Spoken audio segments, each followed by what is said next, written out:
नहमदुहु व नुसल्ली अला रसूलिहिल करीम अम्मा बाद फ़अऊज़ु बिल्लाहि मिनश शैतानिर रजीम बिस्मिल्लाहिर रहमानिर रहीम इस्तईनु बिस्सब्रि वस्सलाह इन्नल्लाहा मअस साबिरीन आमन्तु बिल्लाहि सदक़ल्लाहु मौलानल अज़ीम। अगर कोई अपना भला चाहता है उसे चाहे जिसको खुदा चाहता है, दुरूद उन पे भेजो, सलाम उन पे भेजो, यही मोमिनों से खुदा चाहता है। ऐ मदीने के ताजदार सलाम, ऐ गरीबों के गम गुसार सलाम, वो सलामत रहा क़यामत में जिसने झूम के पढ़े दुरूदो सलाम। आइए सबसे पहले नबी आखिरुज़्ज़मा सय्याह लामकां आलिम बुल्फ़िकां हुजूर ताजदार मदीना राहत क़ल्ब सीना अहमद मुजतबा मोहम्मद मुस्तफ़ा सल्लल्लाहु ताला अलैहि वसल्लम की बारगाह गोहरबार में लबों को चूम कर दिल में झूम कर बावाज़ बुलंद दरूद शरीफ पढ़ लीजिए। अल्लाहुम्मा सल्ली अला सय्यिदिना मौलाना मुहम्मद मअदिल जूदि वल करम व अला आलिहि व सहाबिहि व बारिक व सल्लिम सलातन व सलामन अलैका सय्यदी या रसूलल्लाह सल्लल्लाहु ताला अलैहि वसल्लम। मेरे भाई, जिसको दरूद शरीफ पढ़ना ना आता हो वो एक मर्तबा सल्लल्लाहु अलैहि वसल्लम क्या सल्लल्लाहु अलैहि वसल्लम सल्लल्लाहु, ये छोटी दरूद शरीफ है, तो जो इसको पढ़ेगा उसे एक मर्तबा दरूद शरीफ पढ़ने के बराबर सवाब मिलेगा। इसलिए पूरा मजमा आगे से लेके पीछे तक एक मर्तबा और बावाज़े बुलंद दरूद शरीफ पढ़ ले। सल्लल्लाहु अला नबीयिल उम्मी वालिही सल्लल्लाहु अलैहि वसल्लम सलातन व सलामुन अलैका सय्यदी या रसूलल्लाह सल्लल्लाहु ताला अलैहि वसल्लम। एक मर्तबा नबी और आले नबी पे और झूम के दरूद शरीफ पढ़ लीजिए। अल्लाहु रब्बु मुहम्मदिन सल्लल्लाहु अलैहि वसल्लम नहनु इबादु मुहम्मदिन सल्लल्लाहु अलैहि वसल्लम अला ज़बीहि व आलिहि अब्दद दुहूर व कररमा। ये देखिए माशाअल्लाह बरीर शरीफ की बेहतरीन आवाज़, दो शायर जो एक साथ पढ़ते हैं आपके इस दरबार में आ भी चुके हैं। अभी आप इनका कलाम सुनेंगे। जमील हशमती तो समझ लीजिए कि बिल्कुल सिक्के राइजुल वक्त हैं इस वक्त, बिल्कुल बिल्कुल आवाज़ के धनी हैं। इन लोगों का गला गला है, लेकिन मैं भी चाहता हूं कि इस फटे गले से दो तीन शेर आपको सुना दूं। तो बोलो यार बोलो, अपना जलसा खुद कामयाब करो। सब मौलवी मौलाना नहीं ठेका लिए हैं, सारे लोग बोला करो मुस्तफा का प्यारा है, वाह भाई वाह, फातिमा का शहजादा। जिसको फातिमा के शहजादे से प्यार है वही कह दे या हुसैन। मुस्तफा का प्यारा है, फातिमा का शहजादा, मुस्तफा का प्यारा है, फातिमा का शहजादा, फातिमा का शहजादा। अरे करबला में आया है, फातिमा का शहजादा, करबला में आया है, फातिमा का शहजादा। पिछवाले बोलत ना है, समझ में नहीं आवते हुए चलाई का खाओ तो हुए एक सुनाई।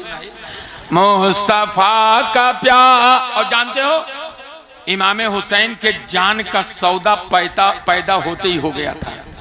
सब जानते थे कि ये शहजादा कल करबला के मैदान में इस्लाम के लिए शहीद हो जाएगा, और वैसा ही मेरे हुसैन ने किया, वैसा ही किया। सुनो, जिसने दीन की खातिर अपना सर कटा डाला। जिसको हुसैन से प्यार है हाथ उठा के कह दो या हुसैन, या हुसैन। जरा मचल के कहो या हुसैन, या हुसैन। निजाम भाई आप आ गए, अल्लाह ताला आपको सलामत रखे। जिसने दीन की खातिर अपना सर कटा डाला, अरे वो अली का बेटा है, शहजादा वो अली का बेटा है, फातिमा का शहजादा।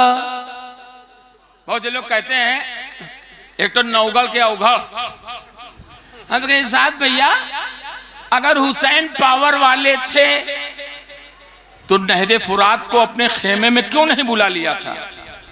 हुसैनियों ईमानदारी से बताना, अगर मेरा हुसैन चाहता तो सूरज को निचोड़ देता तो उससे भी पानी निकल आता। मेरा हुसैन अगर चाह लेता तो एक इशारा करता, कयामत तक करबला में बारिश ही होती रहती। तो कहा जवाब दियो, तो हम कहें इसका जवाब तो अजमेर के मेरे ख्वाजा ने दे दिया। कहा कैसे? मैंने कहा एक बात बताओ, अजमेर में गरीब नवाज पे पानी बंद करे, ये भारतीय हिस्ट्री है, भारत के हिस्ट्री में लिखा हुआ है। और अगर न समझ में आई तो जे बीए करे है तो उसे पूछ लियो, मध्यकालीन इतिहास में ये लिखा हुआ है, बीए 3rd ईयर में मैंने पढ़ा था। ये था कि जब अन्ना सागर पे पहरा बिठा दिया गया तो गरीब नवाज खुद नहीं गए, अपने गुलाम को भेजा, ऐ गुलाम चला जा, ये छागल उठा ले, छागल कटोरा। अब वो कटोरा लेके गया, गरीब नवाज ने कहा जहां तक जा सकता वहीं तक जाना और वहीं से अन्ना सागर को आवाज दे देना। वो कटोरा लेके पहुंचा, उसने कहा है अन्ना सागर तुझे हिंदल वली ने बुलाया है, ऐ अन्ना सागर तुझे ख्वाजा पिया ने बुलाया है, ऐ अन्ना सागर तुझे मेरे राजा ने बुलाया है। किताबों में लिखा कि पूरे अन्ना सागर का पानी सिमट करके गरीब नवाज के छोटे से कटोरे में आ गया। अब चलो चलते हैं करबला, इमाम हुसैन की बारगाह में अर्ज किया जाए, ए आका हुसैन, आपके गुलामों के गुलामों के गुलामों के गुलामों के गुलाम, आपके लाडले ख्वाजा मोइनुद्दीन हसन संजरी अजमेरी रज़ी अल्लाह ताला अन्हो, उनके ऊपर पानी बंद किया गया तो गरीब नवाज खुद नहीं गए, अपने मुरीद को भेज दिया, पूरा अन्ना सागर एक कटोरे में सिमट गया। ए आका हुसैन, जब आप पे करबला में पानी बंद किया गया तो आपने नहरे फुरात को अपने पास क्यों नहीं बुला लिया? तो इमाम हुसैन की रूहानियत जवाब दे रही है, ए मेरे गुलाम तू भी समझ और जमाने को समझा दे कि अजमेर में इस्लाम फैलाना था और करबला में इस्लाम बचाना था। मेरे बेटे मोइनुद्दीन ने अजमेर में अन्ना सागर को बुला करके इस्लाम फैला दिया है और हुसैन ने नहरे फुरात को दूर करके इस्लाम को बचा लिया। सुभान अल्लाह, माशाअल्लाह, कुछ समझ में आया? चाहते तो करबल में पानी खुद चला आता। अच्छा एक बात ये भी सोचने वाली है यार कि सबको मालूम था कि इमाम हुसैन शहीद हो जाएंगे, लेकिन नबी ने दुआ नहीं किया कि अल्लाह ये करबला की मुसीबत मेरे हुसैन से टाल दे। किसी ने दुआ नहीं, जिसने दुआ किया बस यही दुआ कि अल्लाह मेरे हुसैन को करबला के मैदान में सब्र अता फरमा दे।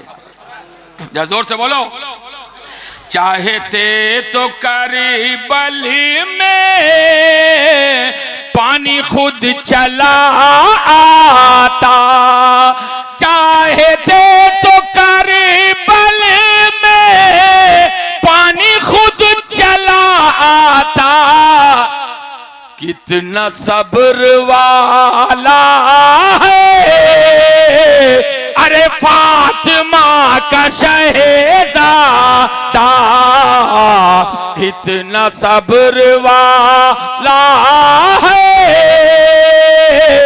फातिमा का शहजादा, करबला में आया है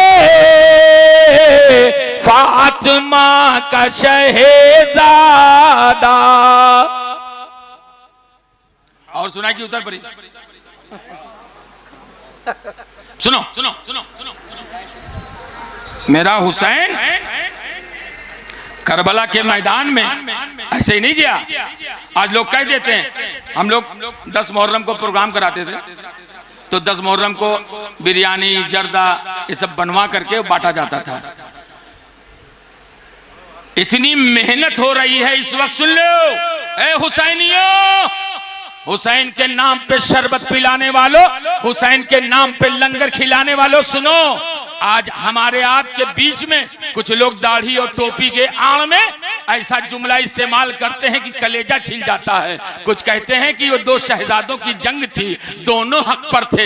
एक शख्स तो आगे बढ़ के ये भी बोल देता है कि हर मोमिन जन्नत में जाएगा, तो यजीद तो अमीरुल मोमिनीन है, वो तो जन्नत में जाएगा ही जाएगा। आज कुछ लोग ये भी कह देते हैं शरबत हम पिलाते हैं, बिरयानी हम खिलाते हैं, खिचड़ा हम खिलाते हैं, लेकिन आज ये नजद की बदमाश औलाद, ये वहाबी देवबंदी अपने हमराहियों से गुफ्तगू करता है तो कहता है कि शरबत पिलाना हराम है, कहता है खिचड़ा खिलाना हराम है, कहता है बिरयानी खिलाना हराम है। हम लोगों ने जब 10 मुहर्रम को बनवाया बिरयानी तो एक पहुंच गया ये वहाबी, इसने कहा कि ये क्या है, मैंने कहा बिरयानी। कहा ये क्या करे, मैंने कहा फातिहा होगा हुसैन के नाम पर।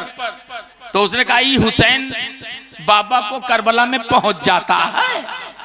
तो आगे बढ़ा तो मैंने पलट सुन, ये हम करबला पहुंचावे के लिए नहीं बनवाई थे, ये बिरयानी जो बना है करबला पहुंचाने के लिए नहीं। तो उसने कहा तब इतना का करे खर्चा कर, मैंने सुन हम ये करबला पहुंचाने के लिए बिरयानी नहीं बांट रहे हैं, करबला पहुंचाने के लिए शरबत नहीं पिला रहे हैं, बल्कि यहीं से इमाम हुसैन को खिराजे अकीदत पेश कर रहे हैं। ए आका हुसैन, आपको करबला में प्यासा तड़पाया गया था, आपको करबला में भूखा तड़पाया गया था। ए आका हुसैन, अगर मैं वहां मौजूद होता तो कहीं से आपके लिए पानी का इंतजाम करता मेरे आका, कहीं से आपके लिए खाने का इंतजाम करता मेरे आका। करबला में मौजूद नहीं थे, आज रामपुर टंगरहा में मौजूद है। ऐ आका हुसैन, आपकी याद को अपने कलेजे से लगा के रखा है। ऐ आका हुसैन, आपको करबला में प्यासा तड़पाया गया था, यहाँ आपके गुलाम आपके नाम पे लोगों को शरबत पिला रहे हैं, यहाँ आपके गुलाम आपके नाम पे लोगों को बिरयानी खिला रहे हैं। आज लोग कह देते हैं, सुनो कहते हैं कि इमाम हुसैन करबला में क्यों गए थे, तो यही हिंदुस्तान की सरजमी है। जरा मचल के बोलो सुभान अल्लाह, जरा और तड़प के बोलो सुभान अल्लाह।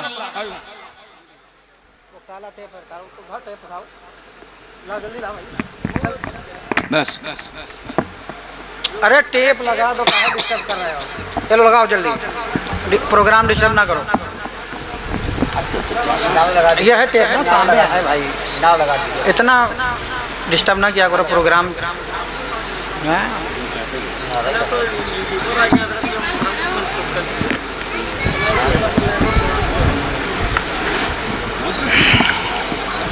नारे तकबीर, नारे तकबीर, नारे रिसालत, नारे रिसालत,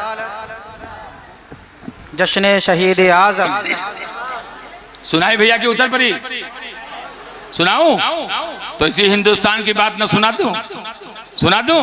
इसी हिंदुस्तान में ये आप जिस प्रदेश में रहते हैं इसको कहते हैं उत्तर प्रदेश, मालूम है ना। इसी उत्तर प्रदेश के बगल एक प्रदेश है बिहार।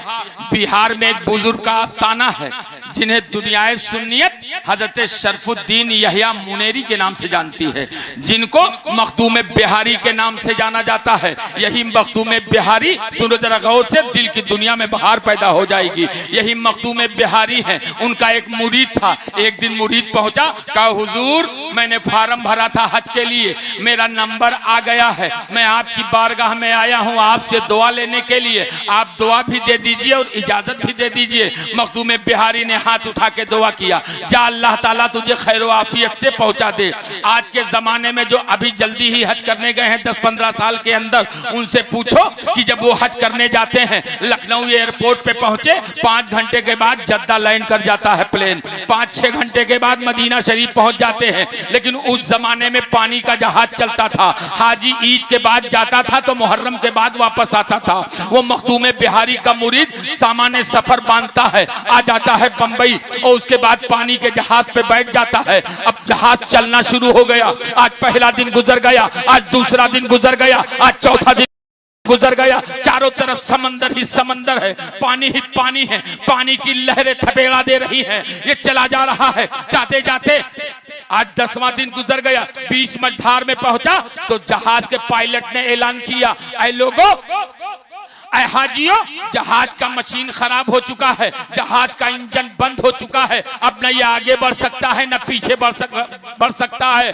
और सुनने में ये आया है, हमारा रडार बता रहा है कि समुद्री तूफान आने वाला है, बहुत जल्द हम लोग मौत का निवाला बनने वाले हैं। सारे लोग तौबा तिल्ला में लग जाते हैं, कोई सजदे में पड़ा रो रहा है, कोई रुकू में रो रहा है, कोई क़याम में रो रहा है, कोई दुआ करके रो रहा है। लेकिन ये मखदूम बिहारी का मुरीद जहाज के किनारे आता है, बैठता है, समंदर की लहरों को देख रहा है, इसके आंखों से ज़ारो कतार आंसू निकल रहे हैं। हाथ उठा के इसने अपने पीर को याद करना शुरू किया, या शरफा मुनीरी मदद कर हमारी, या शरफा मुनीरी मदद कर हमारी, या शरफा मुनीरी मदद कर हमारी। क्या देखता है, समंदर से एक हाथ नमूदार होता है, आवाज आती है, ऐ दीवाने आ, हाथ पकड़ ले, साहिल के पार उतार दिया जाएगा। ऐ दीवाने आ, हाथ पकड़ ले, समंदर के पार उतार दिया जाएगा।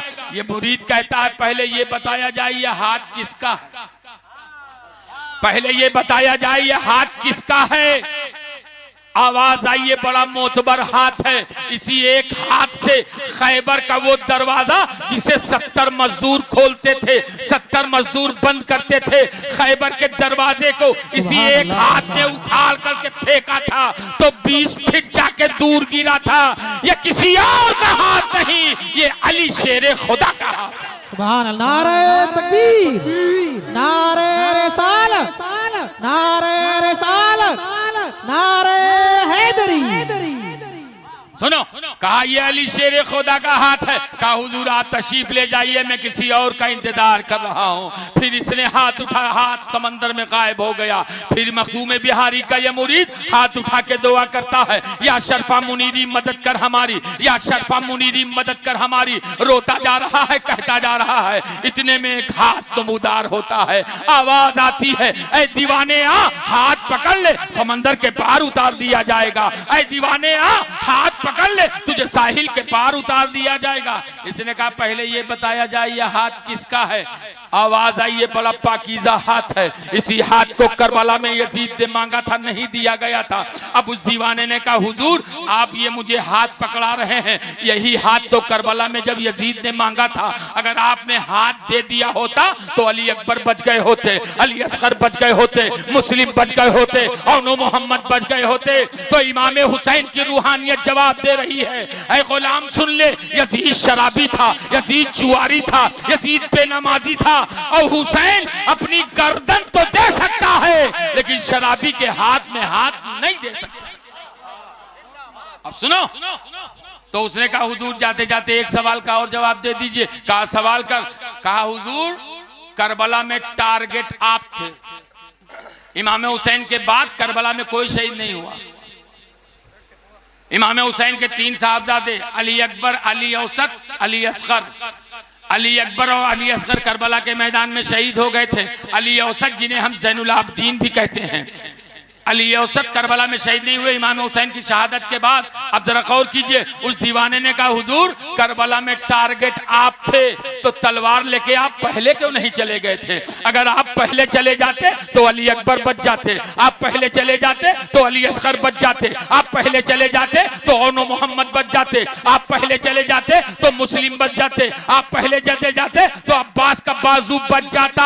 आप पहले क्यों नहीं गए, बाद में क्यों गए? तो इमाम हुसैन की रूहानियत जवाब दे रही है, ऐ मेरा गुलाम तू भी समझ और जमाने को समझा दे। हुसैन अगर मैदान में तलवार लेके पहले चला जाता तो जमाना ये कहता कि हुसैन अकबर को बचाने पहले गए हैं, हुसैन मुस्लिम को बचाने पहले गए हैं, हुसैन असगर को बचाने पहले गए हैं, हुसैन और मोहम्मद को बचाने पहले गए हैं। जमाना ये कहता करबला में हुसैन अपना खानदान बचाने गए थे। तो आवाज दे देना, हुसैन करबला में खानदान बचाने नहीं गए थे बल्कि अपने नाना के उम्मतियों का ईमान बचाने गए थे। जिसको कटाना था उसे कटा दिया और जिसे बचाना था उसे करबला में बचा दिया। वाह वाह, मानो हुसैन ने जो कुर्बानी पेश की है रहती कयामत तक कोई उसका बदला पेश नहीं कर सकता। और आज ये वहाबी ये कहता है कि माज़अल्लाह नबी मरकर मिट्टी में मिल चुका है। अच्छा एक बात बताओ ईमानदारी से, हमारा हुसैन जिंदा है कि मुर्दा? जिसका अकीदा है हुसैन जिंदा है हाथ उठा के कह दो या हुसैन। अरे यार नबी की तो आला शान है, मेरा हुसैन जिंदा। वाह वाह सुभान अल्लाह, मेरा हुसैन जिंदा है। अब कैसे? तो सुनो, इसी उत्तर प्रदेश के एक जिले का वाकया। यही उत्तर प्रदेश में एक जिला है जौनपुर। जौनपुर में एक कस्बा है मछली शहर। मछली शहर में मुसलमानों की अच्छी खासी आबादी। सुनो गौर से, उस वक्त अंग्रेजों की हुकूमत थी हिंदुस्तान पर, अंग्रेज हुकूमत कर रहा था हिंदुस्तान पर। उसी मछली शहर में एक दिन अंग्रेज गवर्नर की सवारी गुजरी। अंग्रेज गवर्नर की जब सवारी गुजरी तो अंग्रेज गवर्नर वही मछली शहर कस्बे में पहुंच करके कहता पालकी नीचे उतारो। पालकी नीचे उतारी गई, वो बाहर निकला, वो क्या देखता है कि सड़क के दाएं जानिब एक आलीशान मस्जिद बना हुआ है जो राजा महाराजाओं ने बनवाया था। जब उस मस्जिद को देखा तो उसने पूछा व्हाट इज दिस, ये क्या है? तो उसके पीए ने आके कहा कि माय लॉर्ड, इसमें मुसलमान आके अपने गॉड को याद करता है, मुसलमान आता है तो नमाज पढ़ता है, ये मुसलमानों का प्रेयर खाना है, मुसलमानों की इबादत गाह है। उसने कहा कुछ नहीं, सड़क के बिल्कुल दाएं जानिब है, ये सड़क के बाजू में नहीं होना चाहिए। उसने ऑर्डर पास कर दिया 3 दिन के अंदर इस मस्जिद को गिरा दिया जाए। जब उसने इतना कहा उसके बाद वो चला गया। दूसरे दिन मछली शहर के जितने मुसलमान थे सब इकट्ठा हो जाते हैं, आपस में मीटिंग करते हैं। वो मुसलमानों का गांव, उसमें सब पढ़े लिखे लोग थे, कोई डॉक्टर था, कोई इंजीनियर था, कोई लेक्चरर था, कोई प्रोफेसर था, कोई वकील था, कोई जज था। सब आपस में मशवरा करते हैं। एक वकील खड़ा होता है, कहा सुनो, इंटरनेशनल पैनल कोड के हिसाब से नाबालिग पर कोई सजा नहीं है, बालिग पर सजा है। तो जितने बालिग हैं मछली शहर छोड़ दें, जितने नाबालिग हैं सबको मस्जिद में बिठा दिया जाए। हो सकता है अंग्रेज देख करके कुछ तरस खा जाए, लेकिन ये अंग्रेज तन के गोरे मन के काले। तीसरे दिन आते हैं तोप लेकर के, गोला लगा के मस्जिद पे वार कर देते हैं। गोला दागा, मस्जिद शहीद हो जाती है और उसमें 319 बच्चे दब के शहीद हो जाते हैं। मुसलमानों ने उनकी मिट्टी मंजिल कर दिया, उनकी तदफीन कर दी। दूसरे दिन जौनपुर की अदालत में मुकदमा ठोक दिया। मुकदमा चलता रहा। आज 1 महीना गुजर गया, आज 2 महीना गुजर गया, आज 3 महीना गुजर गया। 3 महीने के बाद अंग्रेज जज आता है, कुर्सी पे बैठता है, कहा मुसलमानों फैसले की घड़ी आ गई है, मुसलमानों आज मैं फैसला सुनाना चाहता हूं। उसके बाद पूरे मजमे में खुशी की लहर दौड़ गई। तो उसने पूछा पहले एक बात बताओ, तुम लोग अंग्रेजी संविधान के हिसाब से फैसला चाहते हो या अपने कुरान के हिसाब से फैसला चाहते हो? सारे मुसलमानों ने हाथ उठा के कहा जज साहब हम लोग अपने कुरान से फैसला चाहते हैं। कहा ठीक है, अगर अपने कुरान से फैसला चाहते हो तो ये अदालत की कुर्सी कल मछली शहर के कब्रिस्तान में लगाई जाएगी। जोर से बोलो सुभान अल्लाह और मचल के बोलो सुभान अल्लाह। ना समझ में आवा तो हम अंग्रेजी में बोली, फारसी बयान करी तो जरा बचल के कहो सुभान अल्लाह। अब सुनो जरा गौर से। अब उसके बाद दूसरे दिन शोहरा हो गया। पास के जिले के लोग सुल्तानपुर, इलाहाबाद, फैजाबाद के मुसलमान कब्रिस्तान पहुंच गए। अंग्रेज जज की कुर्सी मछली शहर के कब्रिस्तान में लगाई गई। अंग्रेज आता है, बैठता है जैसे जज बैठा और बैठने के बाद पूछता है हाँ भाई वो 319 जो शोहदा हैं उनकी कब्रें कहाँ हैं? जो 319 बच्चे शहीद हुए हैं उनकी कब्रें कहाँ है? एक आदमी आगे बढ़ता है, रोने लगता है। कहा जज साहब चूंकि हमारा कब्रिस्तान छोटा था इसलिए हम लोगों ने एक एक कब्र में 3-3, 4-4 बच्चों को दफन किया है। उसने कहा कोई बात नहीं, ये जो सामने कब्र है ये किसकी है? कहा इसमें 3 बच्चों को दफन किया गया है। जब इसने कहा कि 3 बच्चों को दफन किया गया है, अंग्रेज जज ने कहा इसी कब्र को खोद के दिखाओ। जब इतना कहा उलमाए कराम, मुफ्तियाने कराम से फतवा लिया गया। मुफ्तियाने कराम इजाजत दे देते हैं कब्र खोद के दिखाया जा सकता है। और सुनो मुसलमानों, अगर दिल को छू जाएगा तो जोर से बोलना। जब कब्र की मिट्टी हटाई गई, पटरा हटाया गया, अंग्रेज जज की आंखें खुली की खुली रह गई। क्या देखता है कि उस कब्र में वो तीनों बच्चे बैठकर आपस में धक्का मुक्की करते खेलते नजर आ रहे हैं। अब सुनो मुसलमानों, अंग्रेज जज ने कहा जल्दी से कब्र पे मिट्टी चढ़ाओ। पटरा रखा गया, मिट्टी चढ़ाया गया। अब उसने कहा मुसलमानों, अब इसका फैसला कल जबलपुर की अदालत में दिया जाएगा। उसके बाद जबलपुर की अदालत खचाखच मुसलमानों से भरी है। पहुंचा अंग्रेज जज पहुंचने के बाद कहता है, जैसे ही बैठा उसने कलम उठाया, कहा इस मस्जिद को गिराने में जितने लोग शामिल थे सबको फांसी की सजा सुनाई जाती। जब इतना कहा मजमे में सन्नाटा। अंग्रेज जज ने कहा यार तुम लोगों को खुशी नहीं हुई?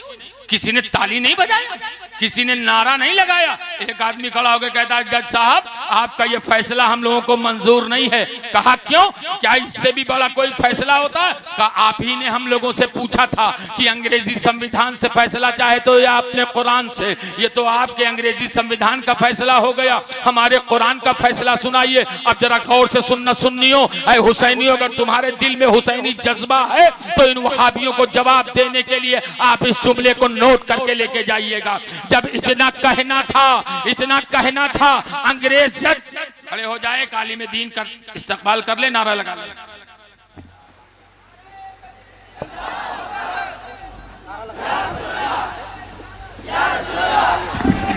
नारे तकबीर, नारे रिसालत, नारे गौस, उलमाए अहले सुन्नत हजरत अल्लामा मुज़क्किर रज़ा साहिब क़िबला।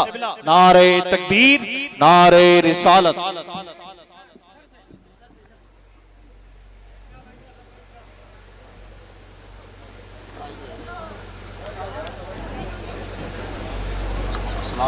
ठीक ठीक ठीक मौसा 10 मिनट।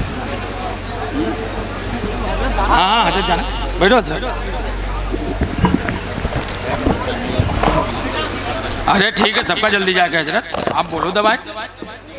कोई टिकट नहीं, सबके टिकट। ए बैठ जाओ, जरा बोल, जोर से बोलो या हुसैन। जोर बाजुए हैदर इस कदर दिखा डाला।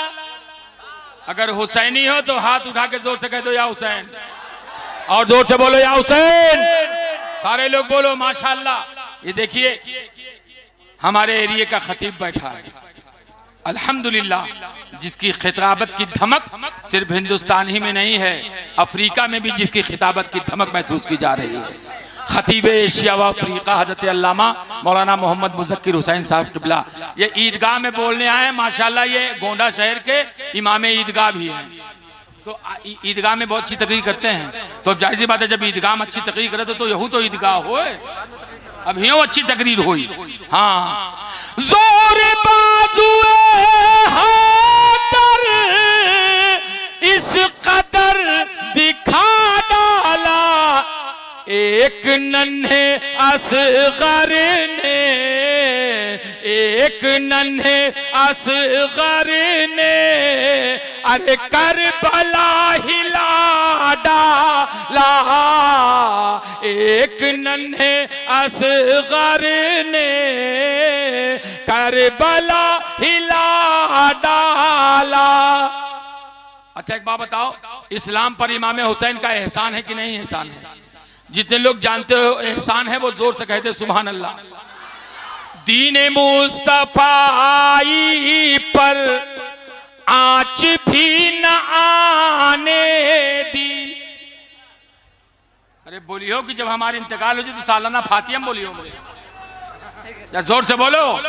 दीन मुस्तफाई पर आँच भी न आने दी, फातिमा के लालों ने, फातिमा के लालों ने घर का घर लुटा डाला, फातिमा के लालों ने घर का घर। अब वो वाकया पूरा कर दूं जल्दी से ताकि मेरी बात खत्म हो जाए। मुफ्ती गुलफाम साहब भी तशरीफ लाए हैं और इंशाल्लाह बड़ी अच्छा बयान होता है, आप सुनेंगे तो तबीयत मस्त हो जाएगा। सुनो, अब अंग्रेज जज से जब मुसलमानों ने कहा कि जज साहब आपका फैसला हमें मंजूर नहीं है, कहा क्यों? कहा इसलिए कि आपने कहा था अंग्रेजी संविधान से फैसला चाहते हो कि कुरान से। ये तो अंग्रेजी संविधान का फैसला हुआ, अब कुरान का फैसला सुना दीजिए। अगर सीने में हुसैनी दिल है तो गौर से सुनना। अंग्रेज जज अपनी जगह पे खड़ा हो जाता है। अब अंग्रेज जज कहता है सुनो, अगर कुरान से फैसला चाहते हो तो सुन लो। आज के 3 साल पहले मैं फैजाबाद का जज बन के आया था। 1 साल बीता था कि एक मौली साहब से मेरी मुलाकात हो गई थी। मौली साहब से जब मुलाकात हुई, उनसे उठना बैठना हो गया, तो मैंने एक दिन मौली साहब से कहा, मौली साहब मैंने सारे लैंग्वेज सीखे हैं लेकिन अरबी लैंग्वेज नहीं सीखा है, आप मुझे अरबी पढ़ा दीजिए। मौली साहब ने कहा ठीक है। मौली साहब ने पाकी और नापाकी का तरीका बताया, उसके बाद वजू का तरीका बताया। अंग्रेज जज को पढ़ाना शुरू कर दिया। अंग्रेज जज इतना ज्यादा ज़हीन था कि साल भर के अंदर कुरान पढ़ लिया। अब साल भर के बाद मौली साहब इतना खुश हुए कि उसको एक मानेदार कुरान शरीफ ले जाके पकड़ा दिया। कहा जज साहब अब आपको किसी मुअल्लिम की जरूरत नहीं पड़ेगी, आपको किसी उस्ताद की जरूरत नहीं पड़ेगी। इसमें जो अरबी लिखा है नीचे उसका मतलब लिखा है, उसका ट्रांसलेशन है, आप इसको पढ़ते जाइएगा, मतलब समझते जाइएगा। अब अंग्रेज जज बयान करता है, एक दिन मैंने कुरान उठाया, उठाने के बाद पहला पारा पढ़ना शुरू कर दिया, उसका तर्जमा पढ़ता गया, उसको उठा के बंद कर दिया। दूसरे दिन मैंने कुरान उठाया और उठा के जब दूसरा पारा पढ़ना शुरू कर दिया, थोड़ी ही दूर पहुंचा था कि एक आयत मैंने पढ़ी जिसमें लिखा था वला तक़ूलू लिमन युक़्तलू फी सबीलिल्लाहि अमवात बल अहयाउ वलाकिन ला तशउरून। इतना पढ़ना था, इसका माने मैंने पढ़ा तो कुरान बंद कर दिया, जिसमें लिखा था कि अल्लाह की राह में जो मारे जाएं उन्हें मुर्दा न कहो बल्कि वो जिंदा है। मैंने कुरान बंद कर दिया। मैंने कहा माज़अल्लाह ये तो झूठी किताब है। अरे जिसकी गर्दन मार दी जाए वो जिंदा कैसे हो सकता है? जिसका बाजू नोच लिया जाए वो जिंदा कैसे हो सकता है? जिसके जिस्म के चीथड़े उड़ा दिए जाए वो जिंदा कैसे हो सकता है? मैंने कहा माज़अल्लाह ये झूठी किताब है। मैंने बंद करके रख दिया। लेकिन आज जब मैं जौनपुर में आया तो जौनपुर की अदालत में जब मेरे सामने इन नन्हे शहीदों का फैसला आया तो मैंने सोचा कुरान में पढ़ा था कि शहीद जिंदा है मुर्दा नहीं है। मैंने सोचा लगे हाथ प्रैक्टिकल कर लिया जाए, इसीलिए मैंने कल तुम्हारे कब्रिस्तान में कब्र खुदवा करके देखा था। लोग मुसलमानों ने पूछा जज साहब आप किस नतीजे पे पहुंचे? तो जज चीख करके कहता है ऐ लोगों सुनो सुनो, मैं इस नतीजे पे पहुंचा जब मछली शहर का ये नन्हा शहीद अपने कब्र में जिंदा है तो करबला का वो शहीद आज़म इमाम हुसैन अपने कब्र में क्यों नहीं जिंदा? सुभान अल्लाह, सुभान अल्लाह, माशाअल्लाह, सुभान अल्लाह, सुभान। ये हुसैनियों, आज ये वहाबी नजदी जहन रखने वाले लोग जो इमाम कहते हैं शरबत नहीं पीना चाहिए, शरबत पीना हराम है। मैं बता के जा रहा हूं सुनो, हुजूर मुशाहिदे मिल्लत का एक अदना सा गुलाम ताजुश शरिया के तलवों को चाट कर सब कुछ पाने वाला ये गुलाम बोल के जा रहा है। गया अभी मुहर्रम में 4 दिन और बाकी है, कर लेना प्रैक्टिकल। ये हुसैनी जज्बे से बोल रहा हूं। जो उलमा अहले सुन्नत बैठे हैं इनकी जूतियां मेरे सर का ताज है। 11 कुल्हड़ शरबत पे फातिहा इमाम हुसैन का दिलाना। कै कुल्हड़? जोर से बोलो, कै कुल्हड़? शरबत का अच्छा बनाना, कुल्हड़ में रखना और उसके बाद इमाम हुसैन के नाम पर फातिहा दिला देना। एक कुल्हड़ अपना पी लेना और जो मिन्नत मान लोगे साल भर के अंदर हुसैन के करम से अल्लाह ताला तुम्हारी उस मिन्नत को पूरी कर देगा। और बचा कै कुल्हड़ जब एक पी लियो तब कै बचा? जोर से बोलो। 10 लोगों को पिला देना और उसी शरबत को कहना कि पी ले और मिन्नत मान ले और सुन्नी सुन ले। पिलाना तो कह देना। जब हुसैन के शरबत का ये कमाल है तो करबला के नन्हे शहीद का क्या आलम है। इसीलिए तो हम लोग बस यही एक इल्तिजा करते हैं। यहां से गुलाम पुकार के कहता क्या? तुम्हारी ही प्यास को दरिया सलाम कहता है, अरे हुसैन तुमको ज़माना सलाम कहता है, हुसैन तुमको ज़माना सलाम